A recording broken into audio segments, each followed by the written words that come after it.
আমার বিশ্বাসে আঘাত করেছ। তাই আজকের পরে আমি তোমার সাথে কোনো কাজ করতে পারবো না।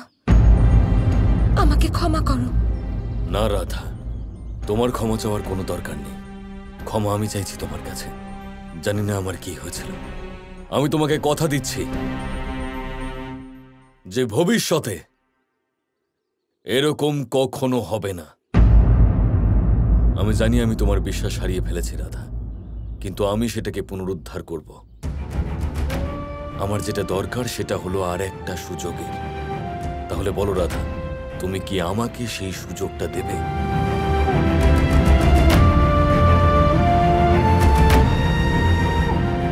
ঠিক আছে আয়ান, আমি তোমাকে আর একটা সুযোগ দিচ্ছি।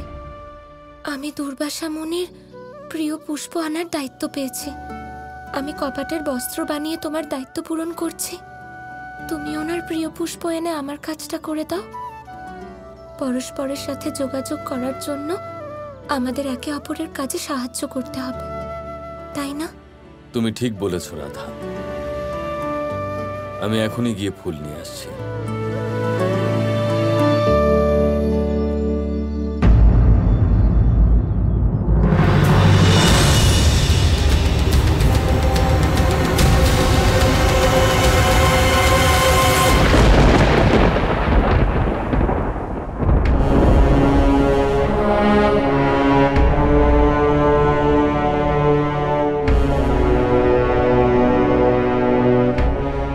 আরে দেখো তো কানাই, কে আসছে ওখান থেকে?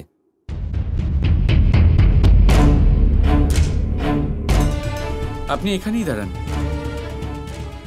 আমি দেখে আসছি।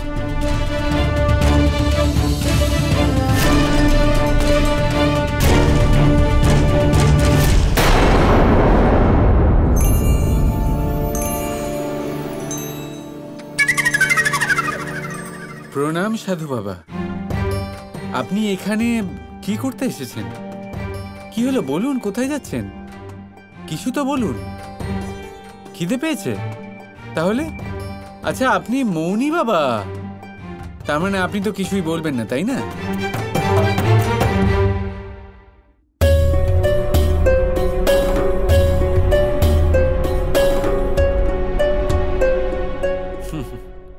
আচ্ছা, আপনি এই দিকে এসেছেন, তার অর্থ হলো আপনি এখানে দুর্বাসা মুনিকে খুঁজতে এসেছেন। ঠিক বলেছি না আমি?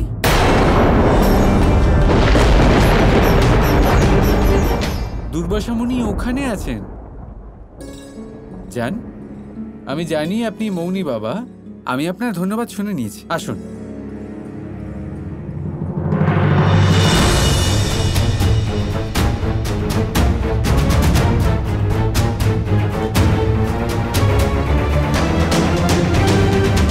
কিন্তু আপনি ওনাকে দেখতে পাবেন না মহাশয়।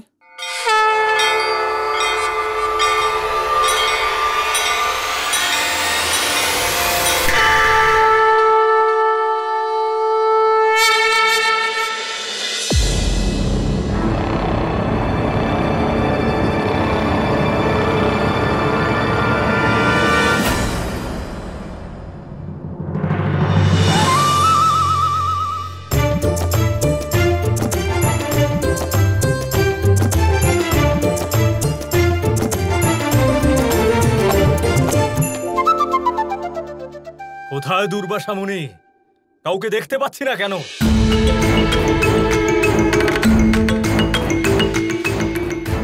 কানাই, সাধু বাবাকে একটু অদ্ভুত মনে হচ্ছে না? উনি ঠিক আছেন তো? সামনেই আছে অথচ উনি এমন ব্যবহার করছেন যেন কিছুই দেখতে পাচ্ছেন না আর শুনতে পাচ্ছেন না। না উনি আপনাকে, না আমাকে, না দুর্বাসা মুনিকে না দেখতে পাচ্ছেন না শুনতে পাচ্ছেন। আমি মায়া জাল বুনেছি। কিন্তু কেন কানাই? তুমি আমাকে মূর্খ বানিয়েছ কৃষ্ণ।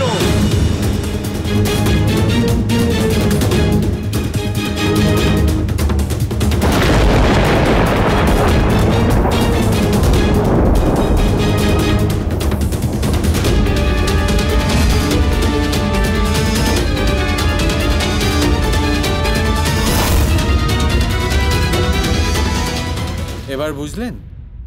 আমাদের প্রিয় মামাশ্রী একে পাঠিয়েছেন।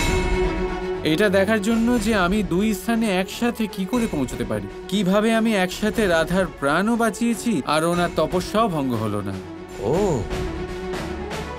তার মানে আমাদের মামাশ্রী এখনো এটা জানেন না যে আমিও এখানে আছি।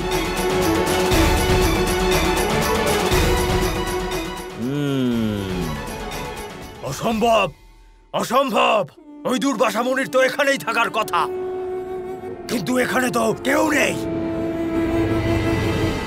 তার মানে হচ্ছে এখন তো আরো বেশি আনন্দ উপভোগ করবো কানাই। আসুন এই আনন্দ উপভোগ করি।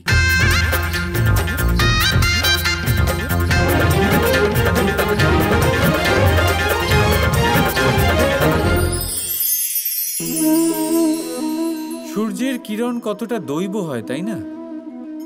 মনেই হয় না যে এই সূর্য সারা রাত ধরে অন্ধকারের সাথে যুদ্ধ করছে। এই সূর্য প্রতিদিন উদিত হয়, এটা ভুলে গিয়ে যে আগের দিন সন্ধেবেলায় সে অস্ত গেছিল। আবার তার উদয় হয়, সারা সংসারকে সে আলোকিত করে। এটাই তফাৎ আমাদের আর সূর্যের মধ্যে। সূর্য অতীতকে পেছনে ফেলে আগে এগিয়ে যায়। আমরা প্রতিদিন ভোরবেলা উঠি আর সেই একই পুরনো কথা আমরা বয়ে নিয়ে চলি। সেই তিক্ততায় নিজেকে জড়িয়ে ফেলি আমরা। এবারে এই অতীতের সেই সমস্ত ঘটনা আমাদের ভবিষ্যতের দিকে এগোতে দেয়ই না। দেখুন, এটাই কিন্তু জীবন। ভুল সবার দ্বারাই হয়, সুযোগও সবাই পায়।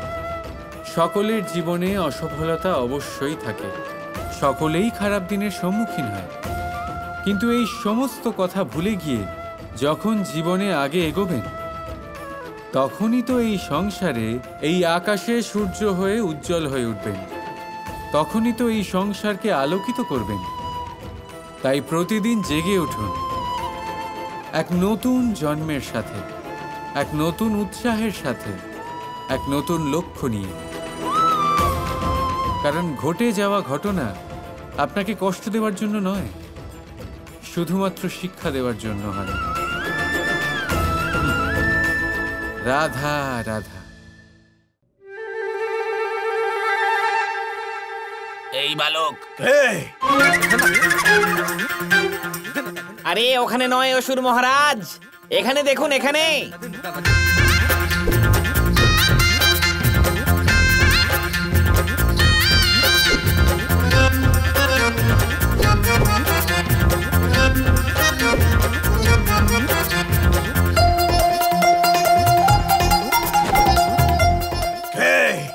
আরে মন দিয়ে খুঁজছেন না আপনি সাধু বাবা?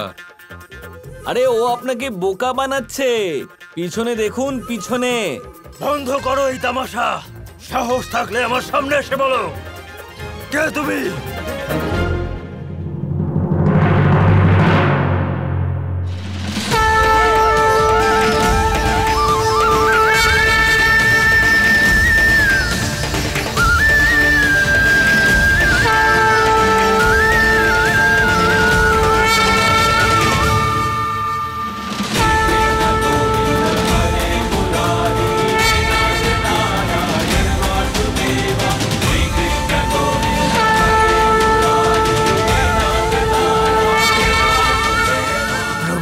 কৃষ্ণ, আমি বোকার মতো আপনাকেই প্রহার করছিলাম। আমাকে মুক্তি দিন প্রভু, নয়তো আমি কখনো নিজেকে ক্ষমা করতে পারবো না। তথাস্তু।